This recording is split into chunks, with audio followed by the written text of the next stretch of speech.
بسم اللہ الرحمن الرحیم۔ اعوذ باللہ من الشیطان الرجیم، بسم اللہ الرحمن الرحیم۔ عزیز طلبہ کرام، آج ہم اصول الفقہ المظفر کا درس نمبر 80 پڑھنے جا رہے ہیں، اور آج انشاءاللہ ہم بیان کریں گے کہ نہیں سے ہماری مطلوب کیا ہے، نہیں سے ہماری مراد کیا ہے۔ فرماتے ہیں الرابع مل مطلوب فی النہی، نہیں میں ہمارا مطلوب کیا ہے۔ ہم نے چونکہ ابتدا میں بیان کیا تھا کہ ہماری نہیں کے باب میں جو تقریباً 5 مقامات میں مختلف طرح سے بحث ہوگی، ہم نے تقریباً 3 مقامات کو اب تک بیان کر دیا، آج ہم چوتھے مقام کو بیان کرنے جا رہے ہیں۔ فرماتے ہیں گزشتہ بحث میں آپ کو یاد ہوگا کہ ہم نے بیان کیا تھا کہ امر کے باب میں جتنے بھی ابحاث ہیں وہ ساری کی ساری نہیں کے باب میں بھی آ جائے گی، اور جس طرح ہم نے وہاں پہ اختلاف اقوال کو بیان کیا تھا وہ سارے کے سارے یہاں پر بھی آ جائیں گے، اور جس طرح ہم نے دلیلیں بیان کی تھی وہ ساری کی ساری دلیل جو ہے وہ نہیں کے باب میں بھی آ جائے گی۔ البتہ وہاں پہ جو قول حق تھا، جس طرح ہم نے وہاں اختیار کیا تھا، یہاں پر بھی قول حق اسی انداز میں آ جائے گا۔ لیکن ان تمام چیزوں کے باوجود ایک مقام ایسا آئے گا جہاں پہ فرق آ جائے گا امر و نہیں میں۔ فرماتے ہیں یہ چوتھی بات جو ہے وہ اس فرق کو بیان کرنے کے لیے ترتیب دی گئی ہے۔ وہ فرق کیا ہے؟ فرماتے ہیں کہ آیا جو صیغہ نہیں ہے اس میں جو طلب ہے، ہماری طلب، فرماتے ہیں کہ وہ طلب آیا صرف فعل کے ترک ہونے کو طلب کرتا ہے، یا وہاں پہ مطلب کیا ہے کہ خود کو فعل سے روکنا، یعنی ایک مرتبہ فعل کو ترک کر دینا، اور دوسرا کہ خود کو فعل سے روک لینا، جس کو ہم کف النفس کا نام دیتے ہیں، یعنی اپنے آپ کو روک لینا، خود کے اوپر حد لگا دینا، اس بات کی اس کام کو انجام نہیں دینا۔ فرماتے فرق ہے دونوں میں، فرماتے بہت بڑا فرق ہے۔ اگر ہم بات کریں خود ترک کی کہ یہاں پر کیا ہوتا ہے، صرف ترک ہوتی ہے، مطلب ترک چونکہ کیا ہے امر عدمی ہے، یعنی کام کو انجام نہ دینا، یہ امر عدمی امر وجودی نہیں ہے۔ لیکن جو کف نفس ہے وہ کیا ہے، امر وجودی ہے، یعنی نفس کو روکنا، یعنی روکے گا تو کام انجام پائے گا، امر وجودی ہے، امر عدمی نہیں ہے۔ امر عدمی اور امر وجودی کے اعتبار سے ان دونوں میں پہلا فرق آ جائے گا۔ پہلا فرق تو ہو گیا یہ والا، اور دوسرا فرق کیا ہے کہ کف میں جو ہوتا ہے میلان باطنی کا ہونا ضروری ہوتا ہے، یعنی کف نفس کب ہوگا، اپنے آپ کو آپ کب روکیں گے، جب آپ کا دل خود ارادہ کرے گا، جب آپ خود چاہیں گے کیا کہ اپنے آپ کو اس کام سے روک لیں۔ فرماتے ہیں میلان باطنی کا ہونا کف میں ضروری ہے، لیکن ترک میں میلان باطنی کا ہونا ضروری نہیں ہوتا، کبھی تو میلان ہوتا ہے اور کبھی میلان نہیں ہوتا، کبھی آپ کا دل چاہ رہا ہوتا ہے کہ آپ اس کام کو ترک کر دیں، فرماتے کبھی آپ کا دل نہیں چاہ رہا ہوتا۔ فرماتے میلان باطنی ہو یا میلان باطنی نہ ہو، دونوں صورتوں میں ترک انجام پا جاتا ہے۔ یہ دو بنیادی فرق ہیں ان دونوں کے درمیان۔ پھر ہم دیکھیں گے کہ ہماری مراد ترک ہے یا ہماری مراد یہاں پہ میلان باطنی ہے۔ الرابع مل مطلوب فی النہی، فرماتے ہیں کہ نہیں میں ہمارا مطلوب کیا ہے، نہیں میں جس چیز کو طلب کیا گیا ہے وہ طلب کون سی ہے۔ فرماتے ہیں کل ما تقدم لیس فیہ خلاف جدید غیر الخلاف الموجود فی صیغۃ افعل۔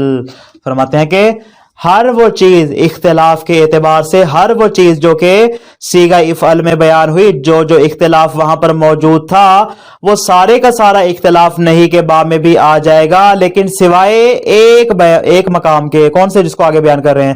یعنی کیا مطلب ہوا کہ جتنے بھی ہم نے وہاں پہ مقامات بیان کیے، جو آواز ہم نے صیغہ افعل میں بیان کی، وہ ساری کی ساری نہیں کے باب میں بھی آ جائے گی، کوئی نئی بات یہاں پر نہیں ہے۔ لیس فیہ خلاف جدید، فرماتے اس پہ کوئی نیا اختلاف نہیں ہے، کوئی نئی بات نہیں ہے۔ وَإِنَّمَا اخْتُصَّ النَّهْيُ فِي خِلَافٍ وَاحِدٍ، البتہ نہیں کے ساتھ ایک اختلاف جو اختصاص رکھتا ہے، جس کو ہم نے امر میں بیان نہیں کیا تھا، یہ اختصاص صرف نہیں کے ساتھ ہی ہے۔ وہ کیا ہے؟ وَهُوَ أَنَّ الْمَطْلُوبَ فِي النَّهْيِ هَلْ هُوَ مُجَرَّدُ التَّرْكِ او کف النفس عن الفعل۔ فرماتے نہیں میں جس چیز کو طلب کیا جا رہا ہے، طلب مولا ہے، آیا وہ صرف طلب ترک ہے یا وہاں پہ کف نفس کو طلب کیا جا رہا ہے، یعنی ترک کو طلب کیا جا رہا ہے جو کہ امر عدمی ہے، یا کف نفس کو طلب کیا جا رہا ہے جو کہ امر وجودی ہے۔ فرماتے فرق کیا ہے، چاہے آپ ترک کہہ لیں یا آپ کف نفس کہہ لیں، فرماتے بالکل فرق ہے دونوں کے درمیان۔ فرق کیا ہے؟ ان المطلوب علی القول الاول امر عدمی محض، فرماتے کہ اگر ہم قول اول کے قائل ہو گئے، قول اول کون سا والا؟ ترک والا، جہاں پہ ہم نے کہا تھا کہ یہاں پہ صرف طلب کیا جا رہا ہے ترک کو، ترک فعل کے علاوہ اور کوئی چیز یہاں پہ موجود نہیں ہوتی۔ فرماتے اگر ہم قول اول کے قائل ہو جائے تو اس میں مطلوب ہمارا کیا ہوگا؟ مطلوب ہوگا امر عدمی محض ہوگا۔ فرماتے یہ مشہور اصولیہ کا قول یہی ہے۔ والمطلوب علی القول الثانی، لیکن اگر ہم دوسرے قول کے قائل ہو جاتے ہیں تو اس صورت میں جو نہیں ہے وہ کیا ہو جائے گی؟ امر وجودی ہو جائے گی. اس اعتبار سے دونوں میں فرق آ جائے گا. کیوں؟ فرماتے اس لیے کہ لأن الکفا فعل من افعال النفس، اس لیے کہ خود کو روکنا نفس کے افعال میں سے ایک فعل ہے. روکنا یعنی کیا مطلب؟ کسی کام کو وجود میں لانا. وجود میں آپ کس کام کو لا رہے ہیں؟ خود کو روکنے والے کام کو آپ وجود میں لا رہے ہیں. فرماتے امر وجودی ہو جائے گا اور ترک کرنا کیا ہو جائے گا؟ امر عدمی ہو جائے گا. یہ دو اقوال ہمارے سامنے آتے ہیں، اس اعتبار سے دونوں میں فرق آ جائے گا. لہذا یہاں پہ سوال اٹھے گا کہ آیا ہم پہلے قول کو اختیار کریں یا دوسرے قول کو اختیار کریں. مصنف فرماتے ہیں والحق هو القول الاول، میرے نزدیک جو حق ہے وہ قول اول کے ساتھ، یعنی کف نفس کو وہاں پہ جو کہ امر وجودی ہے اس کو طلب نہیں کیا جا رہا بلکہ طلب ترک کو وہاں پہ مراد لیا جا رہا ہے. یہاں تک تو بات ہوگی مکمل کہ مصنف نے پہلے قول والوں کی کیا کر دی؟ حمایت کر دی. البتہ فرماتے ہیں جو دوسرے قول والے ہیں انہوں نے یہ بات کہاں سے نکالی کف نفس والی؟ فرماتے ہیں ومنشاء القول الثانی توہم ھذا القائل، فرماتے جو قول ثانی کا منشا ہے، جو علت ہے، جو وجہ ہے، ان کا یہ وہم کرنا ہے. کیا وہ گمان رکھتے ہیں؟ کون سا والا؟ یہ کچھ پوائنٹس ہیں، ان کو غور کیجئے گا انشاءاللہ آپ کو یہ بات ساری سمجھ میں آ جائے گی. فرماتے وہ کیا کہتے ہیں کہ ایک طرف سے نہیں امر کی طرح تکلیف ہے کہ جس پر مکلف کیا رکھتا ہے؟ قدرت رکھتا ہے. یعنی جس طرح امر ایک تکلیف آتی ہے مکلف کے اوپر، اس طرح نہیں نام کی ایک تکلیف ہے جو کہ مکلف کے اوپر آتی ہے. اور آپ کو پتا ہے کہ تکلیف وہ ہوتی ہے جس پر مکلف قدرت بھی رکھتا ہو. کیوں؟ اس لیے کہ جو اس کے جو فرماتے اس لیے کہ جو تکلیف ہے ما لا یطاق ہے، جس کی وہ صلاحیت نہیں رکھتا، جس کی وہ قدرت نہیں رکھتا، مولا اس کے اوپر اس کو لازم بھی قرار نہیں دے سکتا، اس کی ذمہ داری میں آ نہیں سکتی. فرماتے کہ ایسی تکلیف ہے کہ جس پر مکلف قدرت بھی رکھتا ہے. دوسری جانب سے ہم کیا کہتے ہیں کہ جو ترک ہے وہ امر عدمی ہے. فرماتے ہیں جو چیز ہم سے پہلے موجود تھی ابھی ہم یعنی ابھی ہمارے سامنے ہے نہیں، امر عدمی ہے، جس کو ہم کہتے ہیں کہ ازل سے ہی عدم ہے، پہلے سے موجود ہے ہی نہیں اور ہماری قدرت میں بھی نہیں ہے. جب ہماری قدرت میں نہیں ہے تو فرماتے اس صورت میں ہم اس کو ترک کا نام نہیں دے سکتے. کیوں بھائی؟ جو ایک کام اول امر سے ہے ہی عدم، اس کو ہم کیسے انجام دیں؟ فرماتے اس کو ہم انجام نہیں دے سکتے. نتیجہ فرماتے نتیجہ یہ ہوگا کہ کف نفس کو یہاں پہ قرار دینا ضروری ہوگا. کیوں؟ اس لیے کہ کف نفس امر وجودی ہے اور مکلف بھی اس پہ قدرت رکھتا ہے، لہٰذا عقل جو ہے وہ تکلیف کو کف نفس کے متعلق قرار دے دیتی ہے. یہ ان افراد کا کیا ہے؟ وہم اور گمان ہے. فرماتے من شاء القول الثانی توہم ھذا القائل، فرماتے قول ثانی کا جو علت، جو منشا، جو وجہ ہے وہ کیا ہے کہ وہ وہم کرتے ہیں کس بات کا؟ ان الترک لیس بمقدور المکلف. یہ درمیان میں جملہ معترض ہے. فرماتے جو ترک ہے وہ کیا ہے؟ وہ مکلف کی قدرت میں نہیں ہے، مکلف اس پر قادر نہیں ہے. کون سی والی ترک؟ الذی معناہ ابقاء عدم الفعل المنہی عنہ علی حالہ، کہ جس ترک کا مطلب کیا ہے کہ جس کام سے آپ کو روکا گیا ہے اس عدم فعل کو اپنی حالت پر باقی رکھنا. آسان الفاظ میں کیا؟ یعنی مولا نے یہاں پہ ترک کو طلب کیا ہے پہلے والے معنی کے اعتبار سے، یعنی آپ اس کام کو انجام نہ دیں. یعنی وہ اصل میں کیا ہے؟ وہ ایک امر عدمی ہے. امر عدمی کو اپنے ہی حال پر باقی رکھنا، جس طرح کا آپ معنی مراد لے رہے ہیں لیسا بمقدور للمکلف. فرماتے مکلف کی قدرت میں شمار نہیں ہوتا، مکلف اس پر قادر نہیں ہوتا. کیوں؟ لأنہ ازلی خارج عن القدرہ. فرماتے اس لیے کہ یہ ازل سے ہی عدم ہے اور قدرت سے بھی خارج ہے کہ مکلف اس پر قادر ہو نہیں سکتا. جب مکلف اس پر قادر نہیں ہو سکتا فلا يمكن تعلق طلب به. فرماتے اس صورت میں مولا کی طلب بھی اس سے متعلق نہیں ہو سکتی. کیوں بھائی؟ مولا کی طلب اس مقام پہ آئے گی جس پر مکلف قادر بھی ہو، مکلف اس کو کر بھی سکتا ہو. یہ کام تو بیچارہ مکلف کر ہی نہیں سکتا جو کہ ازلی عدمی ہے. فرماتے اس صورت میں پھر مولا اس کا حکم بھی نہیں دے گا. والمعقول من النہی، فرماتے ہیں نہیں سے مولا کی مراد کیا ہے کہ ان يتعلق فیہ الطلب بردع النفس وکفها عن الفعل، کہ مولا وہاں پہ کیا طلب کرے؟ نفس کو روک دے، نفس کو منع کر دے اور خود کو بچا لے کس کام سے؟ اس فعل کے انجام دینے سے. وَهُوَ فِعْلٌ نَفْسَانِيٌّ، اور فرماتے فعل نفسانی ہے، امر وجودی ہے، نفس کے افعال میں سے ایک فعل ہے کہ یقع تحت الاختیار، کہ جس پر مکلف اختیار بھی رکھتا ہے. چونکہ یہ کف نفس امر وجودی بھی ہے، مکلف اس پہ اختیار بھی رکھتا ہے، لہٰذا عقل اس بات کا حکم لگائے گی کہ مولا یہاں پہ کف نفس کو طلب کر رہا ہے، ترک طلب کو مولا مراد نہیں لے رہا. یہ ان افراد کا کیا ہے؟ وہم ہے. لیکن مصنف فرماتے والجواب عن هذا الوہم، فرماتے ہیں اس وہم کا میں یہاں پہ جواب دیتا ہوں، اور جواب کے لیے میں 3 طرح کے مقدمے بیان کرتا ہوں۔ کون سے مقدمے؟ فرماتے پہلا مقدمہ یہ ہے کہ تکلیف کبھی بھی واجب الوجود یا ممتنع الوجود پر نہیں آتی، بلکہ ہمیشہ ممکن الوجود پر آتی ہے۔ کیوں؟ جو واجب الوجود ہے اس کو ہر حال میں کرنا ہی کرنا ہے، جو ممتنع الوجود ہے اس کو ہر حال میں چھوڑنا ہی چھوڑنا ہے۔ تکلیف آتی ہے ممکن الوجود پہ کہ جہاں پہ آپ کا کرنا اور نہ کرنا دونوں کیا ہو؟ برابر ہو، آپ کے پاس کرنے کا بھی امکان ہو اور آپ کے پاس چھوڑنے کا بھی امکان ہو۔ تکلیف ہمیشہ ممکن الوجود پہ آتی ہے۔ یہ ہو گیا پہلا مقدمہ۔ اور دوسرا مقدمہ کیا ہے کہ قدرت سے مراد اختیار ہے مکلف کا، چاہے تو کرے چاہے تو نہ کرے، یعنی 50-50 ہے دونوں، یعنی وجود بھی 50% ہے اور عدم بھی 50% ہے۔ وجود اور عدم دونوں کیا ایک دوسرے کے مساوی شمار ہوتے ہیں قدرت میں۔ اور فرماتے کہ ہمارے پاس ایک عدم ازلی ہے، ٹھیک ہے آپ کی بات ہم مان لیتے ہیں کہ طلب تر کیا ہے؟ عدم ازلی ہے جو کہ سابق ہے، لیکن فرماتے ہیں کہ یہاں پہ عدم ازلی نہیں ہے بلکہ عدم دائی ہے جو سابق نہیں ہے بلکہ لاحق ہے۔ کیا مطلب؟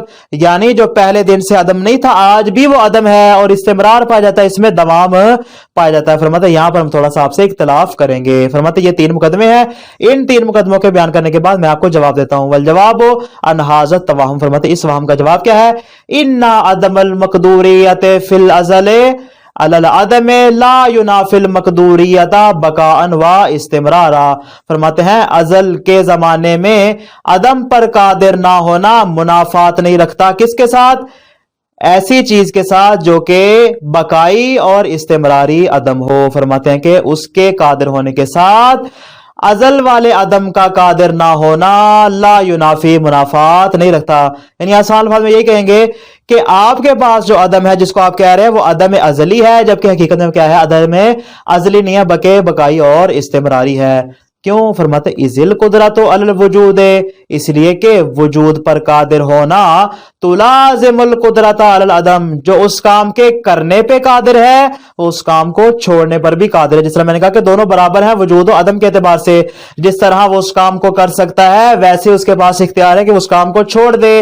آگے فرماتے بل القدرت بل ترکیہ بل القدرت علی العدم علی طبق القدرت علی الوجود۔ فرماتے جس طرح وجود میں قدرت ہوتی ہے اسی کے مطابق عدم پر بھی قدرت ہوتی ہے، دونوں کی قدرت کیا ہے؟ برابر ہے، ایک دوسرے سے الگ نہیں ہے۔ فرماتے کہ دونوں ایک دوسرے کے ساتھ لازم ملزوم ہے، لہٰذا جو وجود پہ قادر ہوگا وہ اس کے عدم پر بھی قادر ہوگا۔ لہٰذا یہاں پر جو عدم آ رہی ہے وہ عدم ازلی نہیں ہے بلکہ بقائی اور استمراری ہے۔ مصنف اس بات کا اس انداز میں جواب دیتے ہیں۔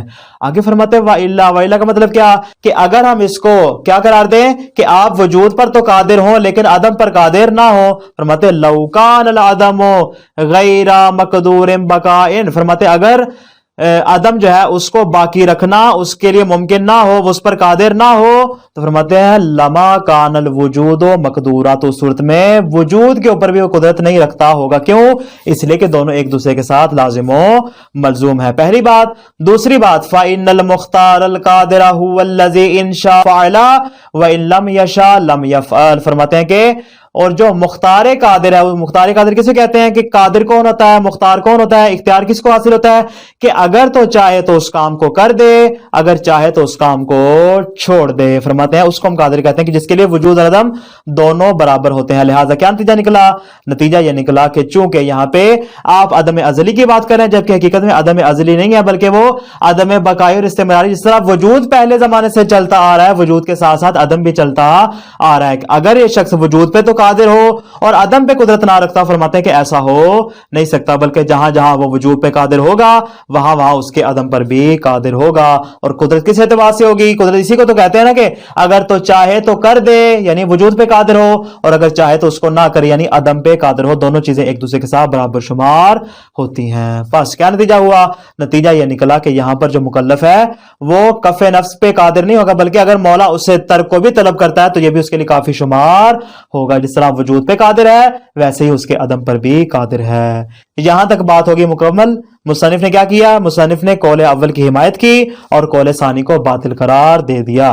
یہ ساری بات کرنے کے بعد مصنف فرماتے ہیں وَالتحقیق أَنَّ هَذَا الْبَحْثَ سَاقِطٌ مِنْ أَصْلِهِ۔ فرماتے ہیں میرے نزدیک یہ جو بحث ہم کر رہے ہیں اصلاً اس بحث کے کرنے کی ضرورت ہی نہیں ہے. قول حق تو یہی ہے کہ نہ قول اول والے صحیح ہیں اور نہ ہی قول ثانی والے صحیح ہیں. کیوں جناب آپ نے اتنی لمبی چوڑی بحث بیان کر کے آخر میں جا کے دے کہ اس بحث کے کرنے کا فائدہ کوئی نہیں؟ کیوں؟ فرماتے فَإِنَّهُ كَمَا أَشَرْنَا إِلَيْهِ فِي مَا سَبَقَ. فرماتے جس طرح ہم نے گزشتہ پہلے اشارہ کیا اس بات کی جانب کہ لیسا معنی النہی هو الطلب، کہ نہیں کے معنی میں اصلاً طلب نام کی کوئی چیز ہی نہیں ہوتی. تھوڑا سا پیچھے جائیں گے، ہم نے کہا تھا نہیں کی تعریفیں دو طرح سے کی گئی. ایک قدماء نے کی تھی، وہاں انہوں نے کہا تھا طلب ترک ہوتا ہے، طلب ہوتی ہے، جبکہ جو متاخرین کی تعریف تھی جس کو مصنف نے بھی قبول فرمایا تھا، مصنف نے کیا کہا تھا کہ یہاں پہ طلب نہیں ہوتی بلکہ یہاں پہ زجر اور من ہوتا ہے، اس کے علاوہ اور کچھ نہیں ہوتا. فرماتے جب طلب ہی نہیں ہے تو صورت میں فرماتے اس بحث کی گنجائش نہیں ہے. جو افراد طلب کے قائل ہوں گے وہ اس طرح بات کر سکتے ہیں کہ آیا جو طلب کیا گیا ہے وہ خود ترک کو طلب کیا گیا ہے یا اس کے علاوہ کف نفس کو طلب کیا گیا. فرماتے ہیں ہم نے اس بات کی جانب پہلے بھی اشارہ کیا کہ نہیں کا معنی طلب نہیں ہے، حتی یقال ان المطلوب هو الترک او الکف، تاکہ ہم اس بحث کو لے کر آئیں. بحث فرعی ہے. فرماتے جب ہم نے ابتدا سے ہی کہہ دیا کہ ہمارے نزدیک طلب والا معنی درست نہیں ہے، فرماتے اس بحث کی گنجائش نہیں بچتی. فرماتے جب ہم نے طلب کا انکار کر دیا، فرماتے جب طلب ہی نہیں ہے تو اس بات کی کہنے کی گنجائش نہیں ہے کہ آیا مطلوب ترک کرنا ہے یا کف نفس مولا کا مطلوب ہے. وَإِنَّمَا طلب الترک من لوازم النہی، فرماتے ہیں ترک طلب جو ہے وہ مدلول مطابقی سے اس پہ دلالت نہیں کرتا بلکہ مدلول التزامی سے دلالت کرتا ہے اس بات پہ. وَمَعْنَ النَّهِيِ الْمُطَابِقِ هُوَ الزَّجْرُ وَالرَّدْعُ، فرماتے جو اس کا معنی مطابقی وہ کیا ہے کہ اس کام سے روک دینا اور اس کام سے منع کر دینا. یہ یہاں پر مولا کی مراد میں شامل ہو جائے گا. لہٰذا چونکہ ہم نے یہاں پہ اصل طلب کو باطل قرار دے دیا، لہذا اس بحث کی اصل کوئی گنجائش ہی نہیں بنتی. البتہ فرماتے نام الردع عن الفعل یلزمہ عقلاً طلب الترک، فرماتے ہیں کہ فعل سے روک دینا، فعل سے منع کر دینا اسباب دلالت التزامیہ یا اسباب ملازمہ عقلیہ اس بات پہ دلالت کرتا ہے کہ مولا نے ترک کو طلب کیا ہے. فرماتے جس طرح ہم یہاں پہ نہیں بیان کر رہے ہیں اسی طرح ہم نے امر میں بھی بیان کیا تھا. کما ان البعث نحو الفعل فی الامر یلزمہ عقلا الردع عن الترک، اس طرح فرماتے کسی کام کے انجام دینے کا جو مولا باس کر رہا ہے اس کو انجام دینے کا حکم دے رہا ہے، فرماتے وہ عقلاً اس بات کو لازم ہے کہ کیا اس کو ترک کرنے سے منع کر رہا ہے اسباب دلالت التزامیہ اور اسباب ملازمہ عقلیہ. فالامر والنہی کلاہما یتعلقان بنفس الفعل راسن، فرماتے ہیں کہ امر اور نہیں جو ہے دونوں فعل سے متعلق ہوتے ہیں، طلب کے ساتھ ان کا کوئی تعلق نہیں ہے. البتہ ایک میں الزام فعل ہے اور دوسرے میں الزام ترک ہے. جب یہ صورتحال ہے طلب نام کی کوئی چیز ہی نہیں ہے، فلا موقع للحیرۃ والشک فی ان الطلب فی النہی یتعلق بترک او الکف، فرماتے اس صورت میں اس بحث کی گنجائش کوئی نہیں بچتی. آیا یہاں پہ جو نہیں مطلوب ہے وہ ترک کو طلب کیا جا رہا ہے یا پھر کف کو طلب کیا جا رہا ہے؟ اس بات کی اصل گنجائش ہی نہیں بچتی. خلاصہ کیا ہوا آج کے درس کا؟ نہیں سے مراد آیا صرف ترک ہے یا کف نفس ہے؟ فرماتے ترک کیا ہے؟ ترک امر عدمی ہے جبکہ کف نفس جو ہے وہ امر وجودی ہے. اس بارے ہمارے سامنے دو نظریات آتے ہیں، ایک ہے ترک جو قول مشہور ہے اور دوسرا کف نفس جس کے بعد اصولی قائل ہیں. مصنف کے نزدیک ترک والا قول جو ہے وہ صحیح ہے، یعنی قول اول کی حمایت کرتے ہیں اور قول ثانی کو قبول نہیں کرتے. اور جو قول ثانی کے قائل وہ کیا کہتے ہیں کہ ترک امر عدمی ازلی ہے، لہذا مکلف اس پہ قادر نہیں ہو سکتا. مولا اسی چیز کی تکلیف دے سکتا ہے جس پر مکلف قادر ہو، چونکہ ترک پر وہ قادر نہیں ہے لہذا مولا اس کا حکم بھی نہیں دے سکتا، لہذا کف نفس کو امر وجودی کو یہاں پہ مراد لیں گے. البتہ مصنف فرماتے ہیں کہ نہ، یہاں پہ ترک عدم ازلی نہیں بلکہ عدم استمراری و بقائی، جس طرح وجود چل رہا ہے اس کے ساتھ ساتھ ویسے ہی عدم چل رہا ہے. فرماتے ہیں البتہ یہ جو بحث ہم نے کی ہے کہ آیا ترک کو طلب کیا جا رہا ہے یا پھر کف نفس کو طلب کیا جا رہا ہے، فرماتے ہیں اس صورت میں آئے گی جب ہم طلب ترک کے قائل ہوں. چونکہ ہم طلب ترک کے قائل ہیں ہی نہیں، ہم تو زجر کے قائل ہیں اور ممنوعیت کے قائل ہیں، لہذا اس بحث کی اصل کوئی گنجائش باقی ہی نہیں بچتی. والسلام علیکم ورحمۃ اللہ وبرکاتہ.